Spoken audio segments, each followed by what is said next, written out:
Olá pessoal, tudo bem? Estamos aqui no canal da Usinaria e hoje eu vou entrevistar Fabiano Silva. Fabiano é proprietário da Evidive.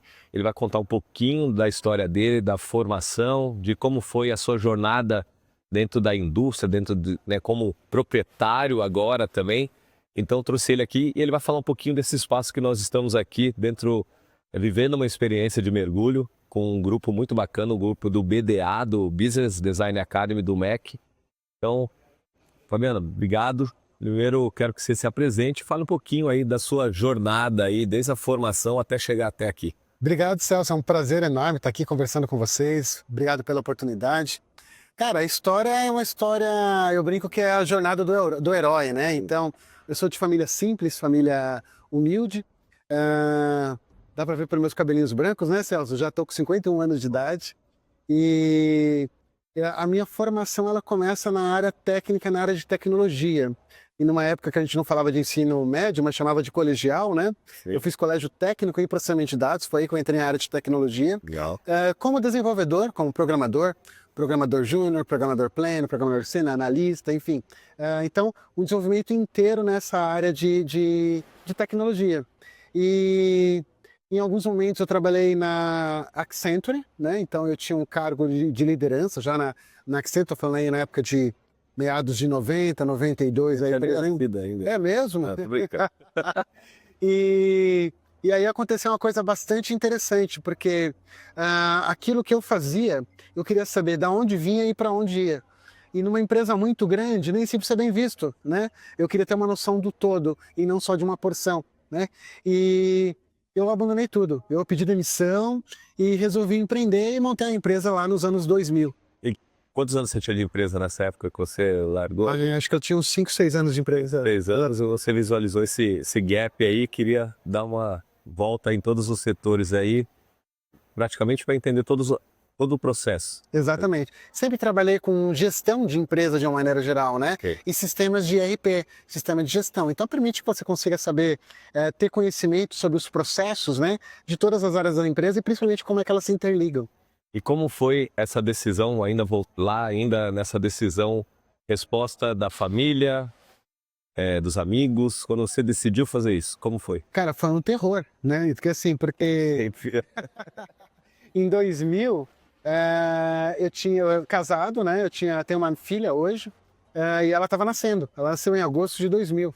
E exatamente no ano da minha ex-esposa, né? Na época esposa, ficou grávida. Foi a época que eu estaria pedindo demissão para o que eu chamo de quebrar a ponte, ir para o caminho do empreendedorismo.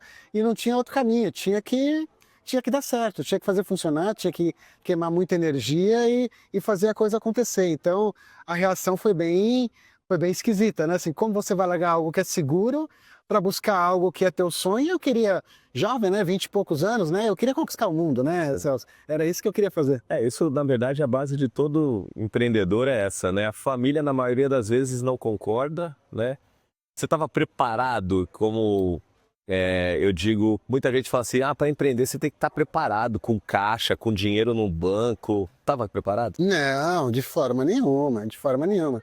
Eu tinha um sonho e uma vontade de correr atrás, então era basicamente isso, né? O que eu percebo hoje, né? Então, assim, uma das iniciativas tuas, né? Então, enfim, que é justamente trazer conhecimento, trazer preparo para as pessoas, porque eu passei por muita coisa que eu não precisava ter passado, né? Essa que é a grande realidade.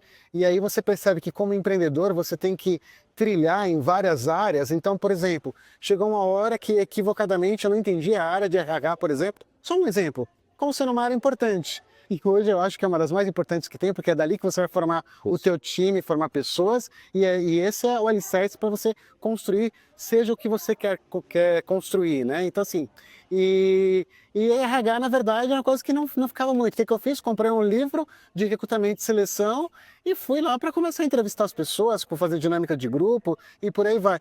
Claro que muitas coisas deram certo, mas claro que teve um processo, né, mais demorado que quando a gente se prepara antes. Então, respondendo objetivamente não, zero preparo, sem saber o que viria pela frente, né, e fomos se preparando no caminho, na jornada. No começo nós somos eu, o empreendedor, né? Exatamente. Você era o RH, era o comercial, era o técnico, é tudo. E depois você foi trocando. Então não é necessário, você é a prova disso, né? Não é necessário, claro, ter tudo isso na mente. Você não precisa ser especialista de tudo, tem que ter uma noção, né? E claro, se você se preparar, é bem melhor, mas existe o tempo, né? Garanto que com as dores dele você aprendeu mais do que pessoas que não viveram essa dor. Mas é possível ensinar isso. Exatamente. Evidade. Vamos lá. Como veio? Aí você. Ah, não. Aí tem a jornada que você criou a empresa. E aí me conta a história da empresa e o final dela. Tá. A Evidive não dá para contar a história dela sem contar de um momento muito importante, especial, meu, né? Então, assim, há 15 anos atrás foi quando eu comecei a mergulhar. Daqui a pouco as duas coisas se juntam, tá bom? Quando eu comecei a mergulhar porque eu tive um burnout. Então, nesse caminho de empreender, então eu era o front do negócio, né? Então, o cara que prometia, então eu o cara que quando a entrega eventualmente não estava dentro da expectativa do cliente, não tem dizendo se é boa ou se é ruim, né? Sim. A frustração só vem quando a expectativa não é atendida, né? E eu era pressionado para isso, e aí foi uma pressão muito grande, eu pirei o cabeção, essa que é a verdade, fui fazer terapia, nessa terapia a psicóloga na época falou, Fabiano, qual que é a tua válvula de escape? E eu, nada, eu só trabalho 14 horas, 15, 16 horas. É nenhuma atividade, você não fazia mergulho nessa época. Nada, nenhum hobby. E na época, eu não tenho problema nenhum de falar do passado, porque isso está resolvido, mas 20 quilos mais gordo do que eu tô hoje, fumava que nem um condenado, era só decadência na minha vida, né? Então, assim, e aí foi quando eu descobri um hobby, eu descobri o mergulho, né? E aí, Celso, você me lembra como é que a gente, quando eu entrei na água pela primeira vez, que é o check-out, a finalização do curso, quando eu coloquei a cabeça embaixo d'água a primeira vez, cara, aquele silêncio, peixinhos, veio uma tartaruga, a quase ausência de gravidade, que é quando a gente está embaixo d'água. Você experimentou já isso, né? Enfim, e aí me apaixonei e não parei mais de mergulhar. Não parei mais de mergulhar. Aí a gente guarda essa história, né? E a gente volta para a trajetória da empresa, né? Uma empresa com dinheiro do bolso, sem fundo de investimento, é um sonho para ser realizado. Eu vou curtar um pouco a história, né? 15 anos depois, era uma empresa líder de mercado. Nós empreendemos criando um software de gestão para o mercado de e-commerce, então para o mercado de comércio eletrônico. Que é 15 anos atrás? Isso? Aí é nos anos 2000, né? 2000, então, mais anos. Já era uma coisa nova, Exatamente. revolucionária aí no caso. Revolucionária, então assim, se a gente quiser falar bonito, né? Visionário, guru, visão além do alcance e tal. Eu acho que tem um pouco disso também, essa aposta, mas um pouco de sorte, o mercado crescendo 2 dígitos ano sobre ano, né? E o pioneirismo, ou seja, fazer primeiro, nos colocou em posição de liderança. Vanguarda, te deu vanguarda. Exatamente. E aí a gente vai para 2015, já 2015, 7 anos atrás, né? Alguma coisa assim. Isso. 2015, 10 anos atrás. 10 anos atrás, passa rápido o tempo, há 10 anos atrás, parece que foi ontem. E aí uma empresa muito maior, que é o Mercado Livre, nos adquiriu. Né? Muito maior era o Mercado Livre. Só o Mercado Livre? Só o Mercado Livre. Você tinha uma empresa Mercado Livre, que na época também estava já em ascensão, muito forte. Já era uma empresa muito grande e tal. Claro, não. Argentina, sede na Argentina, mas já na época 60% do faturamento do grupo como um todo, né, da empresa, já vinha do Brasil. O Brasil sempre foi o mercado mais importante da região, né? Fiquei 2 anos lá, de 2015 a 2017, como executivo, fazendo transferência de know-how desse negócio. E aí, claro, né, o que a gente está falando, né, eu sou em linguagem muito coloquial, e assim que eu gosto de me comunicar, né, e tal. Veio alguém e falou assim, eu quero comprar a vaquinha, que está dando leite. E é óbvio, né, que para vender a vaquinha tem que ter sido um bom negócio, né? Sim. E aí eu me vi com 42 anos de idade e falando assim, cara, o que você vai fazer agora da vida? Com tecnologia eu não podia trabalhar mais, por um prazo determinado. Deixa só uma coisa que me interessa e eu acho que bastante gente que nos acompanha é assim. A pessoa expressou interesse na sua empresa sem você oferecer. Exatamente. Você criou equity ali dentro da empresa. Esse cálculo veio da sua parte, do valuation, de toda essa análise? Você teve que contratar alguém ou partiu deles um valor inicial? Não, a história é um pouquinho mais longa, né? Antes de chegar no Mercado Livre, a gente teve duas iniciativas, né, de M&A, né, de fusão e aquisição, com duas empresas grandes também. Uma é a TOTS, né, que é do segmento de RP, Sim. e a outra é a Lynx, que também há pouco tempo atrás teve um deal importante aí com a Stone e tal, né? E aí, nesse momento, fizemos uma due diligence, ou seja... estava sendo já exatamente, organizado. mas fomos abordados pelas três empresas, né? A gente não foi buscar isso no mercado. E foi um momento interessante, né? Porque a gente foi low profile, ou seja, voando abaixo do radar o tempo todo, e quando empresas maiores começaram a nos olhar, falando assim, opa, agora a briga está de gigante, né? Então a gente vai ter que se preparar. E aí, nesse momento que a gente trouxe pessoal especializado, para quê? Para entender como é que a gente estava, nossos processos, nosso posicionamento de mercado. Organizar a casa é o que a gente fala, né? Eu acho que é isso que você vai trazer. A empresa ela tem que estar pronta para ser vendida desde o início, mas nós não fazemos isso. Mas o ideal é que ela comece estruturada, ela só tem 3 caminhos. Ela vai fechar, ou você vai ter uma sucessão, você vai vender. Exatamente, exatamente. E aí você estava preparando ela já com essa... Então houve um interesse dessas 3 empresas e vocês começaram a preparar a casa. Com o negócio frustrado com as duas primeiras, né? Mas a gente já tinha know-how disso. Aí a gente já tinha preparado, já tinha os reports. Diligência, já. Exatamente. Então, quando o Mercado Livre chegou, então assim, qualquer valuation de empresa sabe, talvez até melhor do que eu, né?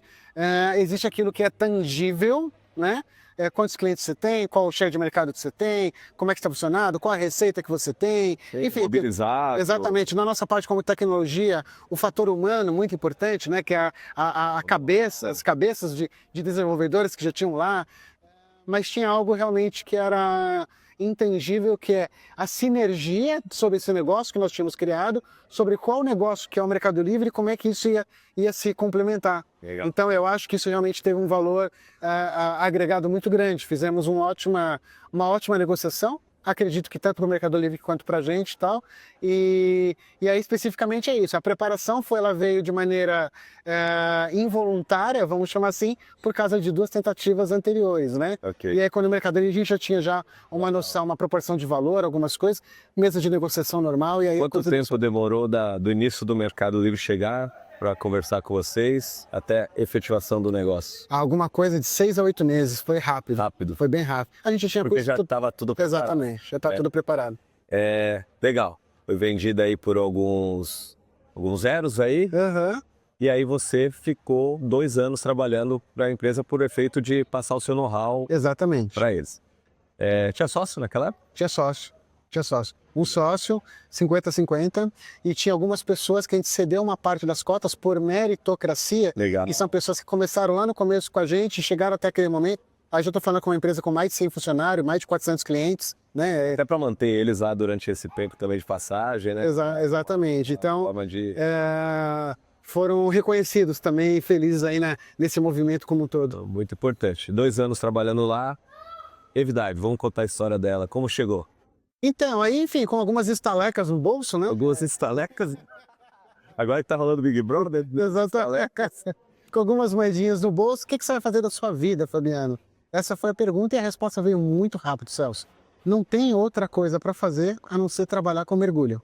Então, assim, o mergulho, se a gente lembrar, né, numa época tão desafiadora da minha vida, né? Porque, lembra, família pobre, empresa indo bem, as coisas indo bem, começando a adquirir os sonhos materiais, a casa que eu queria morar, o carro que eu queria ter, as viagens que eu gostaria de fazer e tal.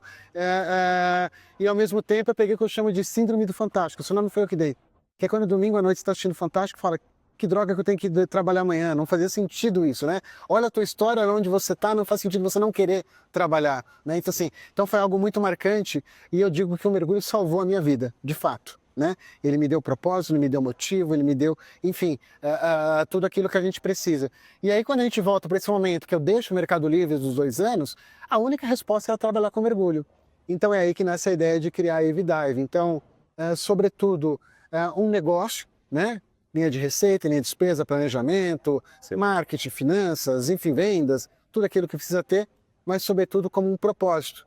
Então a gente vem colecionando histórias semelhantes com as minhas, né, de transformação, é disso que eu estou falando, do quanto uma atividade pode ser impactante na vida de cada um, ao longo de cada pessoa que passa por aqui, né? Isso é muito impactante. E principalmente no momento de como sociedade que a gente está, né, onde a gente vive uma série de problemas, né, de ansiedade, de depressão, de pensamento acelerado, enfim, de uma série de coisas. Então, o mergulho, eu vou entrar eu vou pedir licença, estou entrando agora numa linguagem até mais filosófica, né?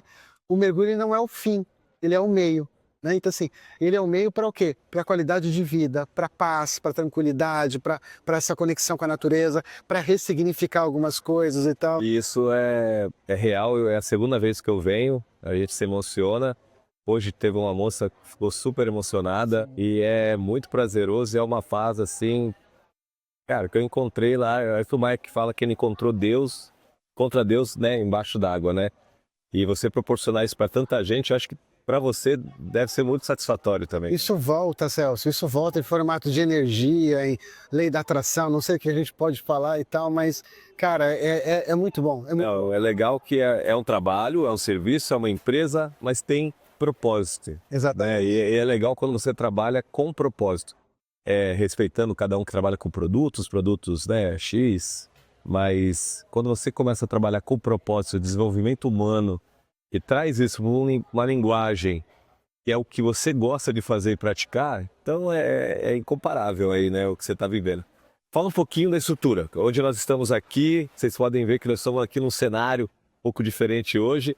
E nós agradecer o Alex que preparou todo esse cenário aqui para nós ali. Fala um pouquinho dessa estrutura aqui. Bom, você já percebeu que isso aqui é a realização de um sonho, né, Celso? Então, deu para deixar claro com isso. Então, eu vou colocar o chapeuzinho de vendedor, de marqueteiro agora. É a hora do pitch agora. Mas, enfim, aqui a gente está falando de 3.000 metros quadrados. Nós estamos aqui em Cotia, região metropolitana de São Paulo. Esse é um ponto. Quando você falou que ia fazer o centro de mergulho, aonde? Na praia, Paraty, não, Cotia. Um louco, doido. Você enfim, não está batendo bem da cabeça e tal. Por que Cotia, né? Então, assim, falam isso é que a gente está certo. Exatamente, exatamente. Eu sou morador aqui da região da Granja Viana já há algum tempo, então eu já conheci a região. E aqui eu entendo que é o seguinte, ele é perto o suficiente para a galera que está nos vendo aqui agora, na sua maioria São Paulo, talvez, ou grande centro, né, vamos dizer assim, conseguir vir até aqui de forma que não seja impeditiva, né, e perto o suficiente para isso, e longe o suficiente para o quê? Para desconectar, para estar aqui em meio à natureza, em meio à paz. Então, voltando para a estrutura, a gente tem um espaço de 3.000 metros quadrados, temos uma área molhada com mais de 1 milhão de litros de água. Você vê que eu falo muito de números, né? Ainda vem um pouco daquela vida de TI, né? De analítico, né? E tal, né? Então, assim, um ambiente com uma piscina profunda, multinível, que é um excelente ambiente para treinamento, uma piscina rasa para a primeira experiência de mergulho, que é aqui provavelmente você fez, que você falou agora. Se você quiser depois eu conto um pouquinho mais. Mas principalmente a cereja do bolo é um lago. Então a gente fez um lago artificial. Que está aqui do nosso lado, do lado direito dele. Exatamente. Que é o quê? Um lago de água doce, com até 5 metros de profundidade. 5 metros, Celso, é quase um prédio de 2 andares. Né? Então, assim, com peixes e com plantas. Pensado, ou seja, inspirado na região de Bonito. Ou seja, é um destino de mergulho dentro da cidade. Ah, precisa ir para o litoral para mergulhar com cilindro? Não. Você vem para a Cave Dive e você consegue ter toda essa experiência. Então, é uma maluquice, né, cara? E é maravilhoso. Quantos anos já de Cave Dive? 3 anos. Dessa estrutura aqui são 3 anos. 3 anos dessa estrutura. É muito bacana, na outra vez que eu vim, a primeira vez que eu vim aqui, na última vez que eu vim fazer mergulho, parece que eu vim um monte de vezes, né? A última vez que eu vim fazer mergulho, você fez muito bem uma analogia da preparação, da instrução, com o que nós temos que fazer com os nossos colaboradores, com todo esse... Traz isso para o nosso pessoal também, desde o começo até as etapas ali que a gente vai passar. A gente desenvolve um programa aqui, né, que ele é muito vinculado para desenvolvimento de pessoas, para desenvolvimento de liderança, e tudo isso com uma analogia com o mergulho. Então, algumas coisas que posso colocar aqui, por exemplo, foco. Então, quando a gente está mergulhando, a gente está embaixo d'água, a gente tem atenção, a respiração, então, foco, atenção, respiração, momento presente, muito mindfulness isso também, né? E é isso que traz um bem-estar também. Então, por exemplo, né, uma das atividades que a gente faz aqui, quando eu estou mergulhando, eu estou com uma máscara de mergulho, que ela tapa o meu nariz, porque eu preciso equalizar, enfim, questões técnicas e tal, mas eventualmente pode entrar água. E aí o instrutor vai te ensinar, né, como é que você tira a água da máscara dentro da água. Isso é um negócio muito maluco? Muito maluco. Vai ser muito legal. Exatamente. Então, assim, para que não fiquem curiosos, né, nossa audiência aqui. Então, eu coloquei um pouquinho de água na minha máscara, eu inspiro pela boca, porque eu estou com o revelador na boca, coloco o meu queixo no ombro, coloco a mão na máscara, vai fazer uma pequena abertura aqui e solto o ar pelo nariz. Conforme o ar vai preenchendo a máscara, ele vai expulsando a água. Então, o que eu acabei de fazer aqui contigo, Celso? Eu acabei de dar um briefing detalhado para que um resultado que você tem que alcançar, uma performance que você tem que ter, tá ok? Então, te briefando, detalhe passo a passo. Sim. Estou do teu lado, tá ok? Acompanhando. O maior erro nessa habilidade, por exemplo, é a pessoa soltar o ar pela boca e não pelo nariz, tá ok? E eu vou estar lá para intervir, lembrando, licença, tá? Coloca o dedinho no teu nariz, lembrando que você tem que respirar, soltar o ar pelo nariz, e no final vai ter um sucesso, a gente se cumprimenta, dá aqui a tua mãozinha, aí a gente se cumprimenta, por quê? Parabéns, você conseguiu, missão cumprida. Isso, gente, eu estou falando de uma habilidade de mergulho que é ensinada no curso, por exemplo. Vamos trazer isso para a nossa vida profissional? Aquilo que a gente espera do nosso par, do nosso liderado, do nosso colaborador. Primeiro, eu estou deixando a expectativa de qual que é o requisito de performance claro que essa pessoa tem que ter. Eu estou dando ferramental adequado, com um brief adequado, detalhado, de como é que é o passo a passo de que ele tem que chegar lá. Eu estou do lado dessa pessoa, acompanhando o desenvolvimento dela. Eu estou ali para corrigir algum desvio de comando, de alguma coisa, eu estou comemorando, vibrando junto. Então, assim, eu peguei um exemplo de vários. Um exemplo de tirar água da máscara. Exatamente. Então, e que dá para usar. E você, será que você está ensinando o seu colaborador a tirar água da máscara? Acompanhando ele? Exatamente. Será que o problema está no colaborador? Ou na empresa, ou em você, ou no método que você está utilizando? Fica aí a reflexão, né? E isso tudo em um ensinamento só. Exato. Então, e dá para falar de mais um monte de coisa, aí convido todo mundo a vir participar, né? Não, Mas enfim, o mergulho é uma ferramenta muito potente, né? Para poder trabalhar esses desenvolvimentos. Muitos trabalhos de team building, de desenvolvimento de lideranças, são feitos como, vamos montar uma canoa, vamos cozinhar juntos, vamos fazer rafting e tal, né? E não tem ninguém fazendo isso com o mergulho. Né? Então, assim, é uma alternativa com uma ferramenta potente, poderosa, para a gente desenvolver habilidades de hard skill, de soft skill e poder trabalhar isso aí e a gente melhorar não só como pessoa, mas como profissional, né? É isso. E o ambiente fora indústria, fora empresa, né? Traz essa reflexão, é muito prazeroso e acredito aí que vocês, a usinaria, né? Junto com o MEC, nós temos aí essa parceria, estamos trazendo o pessoal de Rio Claro para cá, né? Então, 2 horas. É mais perto do que quem vem de Santo André, por exemplo, né? Então é um local muito agradável. O Fabiano, o Marcelo também, eu vou trazer aqui para conversar com a gente. Um cara top também para ajudar a gente. Então, parabéns por essa iniciativa. Isso aqui é sucesso já vencido já. E agora é só galgar outros patamares aí para isso. Queria que você desse uma mensagem final aí para o nosso público, que é aquele público que está numa CLT, que tem um processo para ir para o empreendedorismo, ou ele quer empreender também dentro da sua empresa. Deixa uma mensagem para essa galera aí. Bom, é uma mensagem de quem vivenciou isso, né? Então, CLT passando por empreendedorismo, então acredita no teu sonho, tem um bom projeto, valide esse projeto, se prepare e no momento que você vai, eu chamo de quebrar ponte, talvez tenha outras analogias, né? Mas assim, quebrar ponte eu não fico naquele meio caminho, tô lá e tô aqui. Vai cair de cabeça, acredita no teu sonho e de maneira preparada vai dar certo e vai funcionar. É isso. Legal. Esse foi Fabiano Silva. Cara, um brother que a network e o empreendedorismo me deu. Acompanha aí o canal da Evidive, nós vamos deixar aí na descrição. E depois você vai ver imagens aí que o Alex vai colocar também desse lugar aqui que ele filmou durante o dia aí nessa experiência. Tá bom? Obrigado novamente, parabéns. Valeu, pessoal.